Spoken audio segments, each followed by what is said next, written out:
Welcome to the Fear and Greed Afternoon Report for Wednesday, the 7th of June, 2023. I'm Sean Aylmer. Every afternoon, we've got the 5 stories that happened today that you need to know about.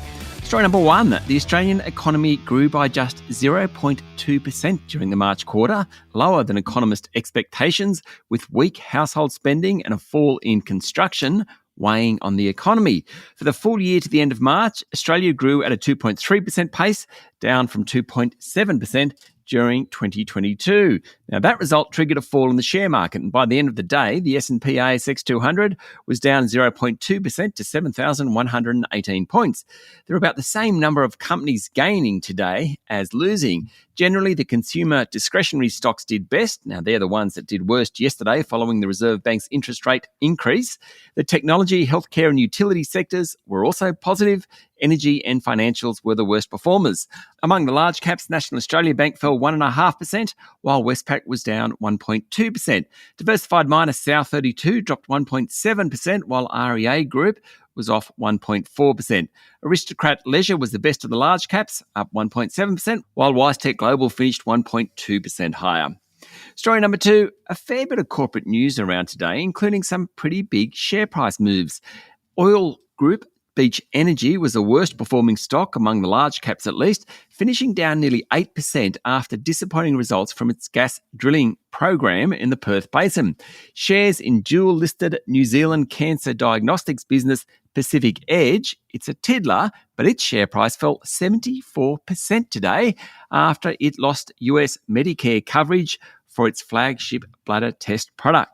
And battery materials and technology group Novonix's share price jumped 19% after it locked in a deal with South Korea's LG Energy Solution. Story number 3, Bain Capital has secured the backing of Estia Health's board after increasing its takeover offer for the aged care provider. It upped the offer by about 6% to $827 million, and Estia's largest shareholder, Wilson Asset Management, said the increase was a positive outcome for investors.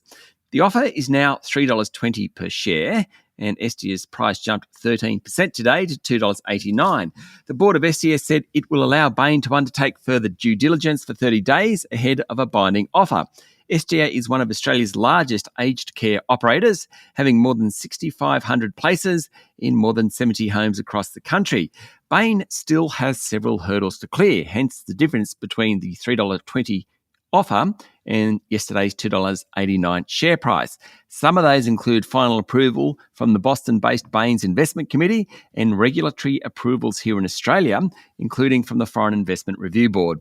Story number 4, burns treatment specialist PolyNovo said sales for its polymer film surgical products nearly doubled last month, sending its share price up 15%. PolyNovo outlined a strong revenue result and said sales in Canada, Hong Kong and India were encouraging, and it received its first order from the Middle East. PolyNovo remains a speculative stock, to say the least. It's yet to make a profit. Its outlook in recent months has benefited from a product recall on one of its biggest competitors. Now, its share price is up 20% in the past 3 weeks, but down close to 40% since its peak in early February. And story number 5, Russia was accused of a war crime overnight over the destruction of a dam to slow Ukraine's counter-offensive. Torrents of floodwater burst through the dam in southern Ukraine, forcing the evacuation of tens of thousands of civilians. The destruction came a day after Kiev launched multiple attacks across the front line for the apparent beginning of its long-awaited counter-offensive, according to a report in the Telegraph of London. Volodymyr Zelensky, Ukraine's president, said the dam explosion was the largest man-made disaster in Europe for decades.